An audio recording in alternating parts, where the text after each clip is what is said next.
Holly. I'm sorry. I didn't see you there. I guess I must not have heard you over the sound of my Hannah Montana Disney music, you know. We got the best of both worlds. Anyways, oh, would you like to listen to?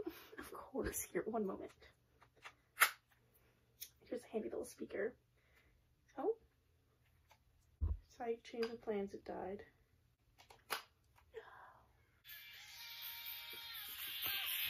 There. You get to listen to best of both.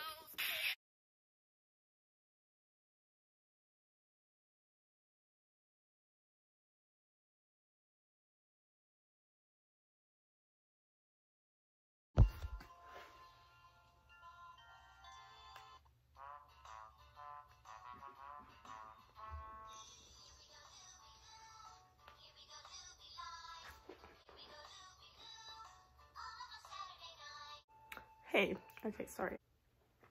Alright, well, I figured that I'd keep my Hannah Montana to myself in this episode. As per my last video, I have decided to take on a challenge from now until the foreseeable future of learning something new every episode. So today, I have this Noseflute, and I'm now going to learn how to use it, so let's see, let's take it out. Anyways, I'm gonna try and figure this out while I'm playing. Press the nose flute firmly against your nose and mouth. Hold your mouth well open. Blow through your nostrils and be sure that no air leaks from the edges of the nose flute. Practice and have fun. Okay, let's go. Wait, no, my nose is my mouth. This is so hard. Okay, well, I'll figure it out. It's not backwards, is it? Is it upside down? Wait, it actually might be upside down. No. Okay, so it's definitely not upside down. Anyways, so thank you for that very important.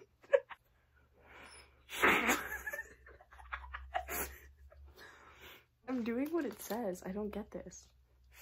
Anyways, I'll keep trying. So thank you very much for that important topic of discussion. And that's actually something that I have been thinking about a lot.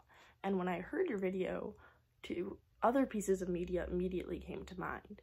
And these were a podcast that episode that I listened to that's produced by NPR, and it's called Hidden Brain. And they had one episode that was released February 10th, I think. Yeah, February 10th.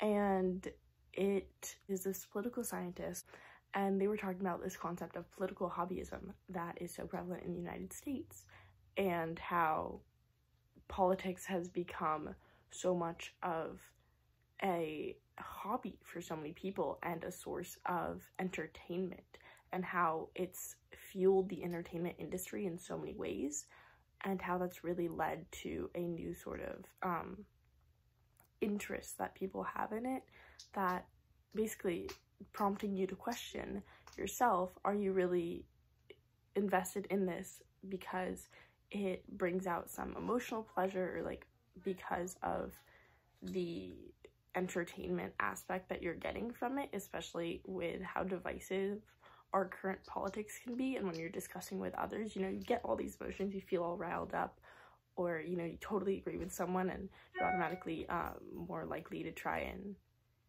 I don't know what I was saying. But anyways, and really prompting you to question yourself whether it's due to that or whether you actually have a genuine interest in this, and whether you want to better this and actually have those discourses for genuinely, like, for their true purpose. It also reminded me of this other podcast that I was listening to on NPR a few years ago, actually, that just stuck in my mind. And it talked about this website called Parlio that was acquired by Quora in 2016. And the guy talking was I want to say like some MIT administrator or faculty member, I think. And the site was actually the Arab Springs Instigators question and answer site. And the whole idea of the site was that I think it was to encourage, you know, political and other discourse among people all over the world, you know, in a respectful manner and about anything.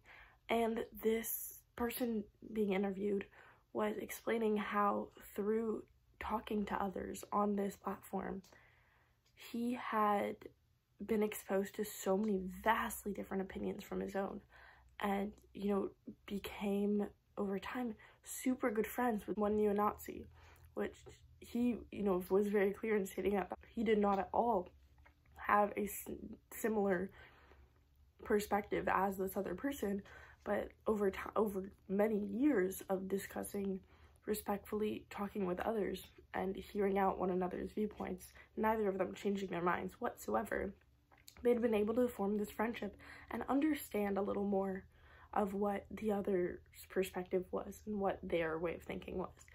And that's something that I personally always try and do. I gain great value from these discussions since I learn more about what someone is thinking. And though, yes, sometimes they do make me emotional, I try and factor that out of it.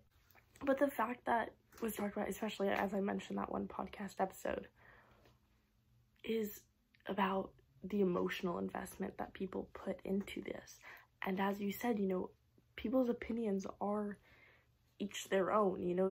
A lot of people don't recognize the fact, or don't outwardly display the fact that they know that their views are not only not the only ones, as you said, but that they're also not necessarily the only correct ones. And we place so much, we get emotion wrapped in this so much. And I find that with myself personally all the time. I had an English discussion the other day for my class, and it was about, well, I won't go into what it was about. And reading my peers' responses, I found myself getting quite worked up and frustrated. And it took me a few hours to refine my argument to make it much calmer and not as provocative or aggressive, and to be a lot more respectful that, you know, their views were also valid in my response. And I think that people need to understand that it might take, especially since this has become such a cultural habit of ours, and global habit, to be honest, it might take some time to change that way of thinking and to factor some of that emotion out of it. And we should take the time and put in the effort, if we actually want to have those discussions, to refine them, to take those, you know, however much time we need to respond to that text or to that question, and formulate it in a way that is going to be ultimately, because it all comes down to being respectful of others' views and understanding that they're valid. It's not just one way of looking at things. There is not just one right answer for everything. Is my nose like too big, too small? Not doing it, push up. Nope, I feel like it's not just gonna come out. Okay, look at the picture here. Or look what I'm doing.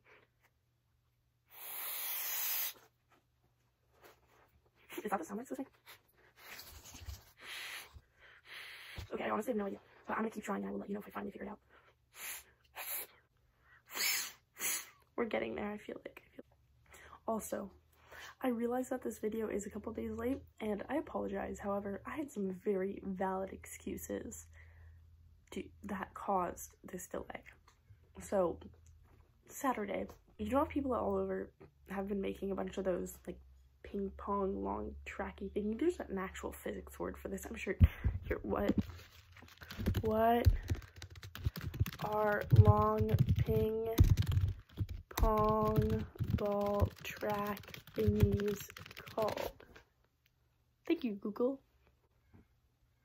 Oh, a Rube Goldberg machine. That's it. Okay, anyways, so I tried to make one and spent 3 or 4 hours of long, hard labor in wonderful 90-degree weather with my back facing a bunch of windows and overheating wondrously.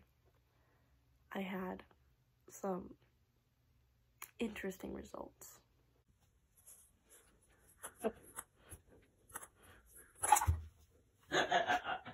It keeps getting stuck there here.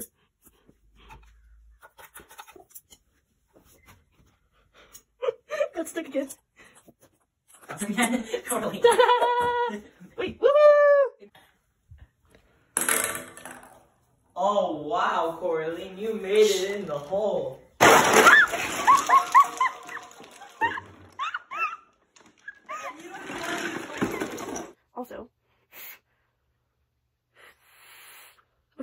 hard to keep your mouth open and blow air only out of your nostrils at the same time though. Wait, I think I just did. Wait.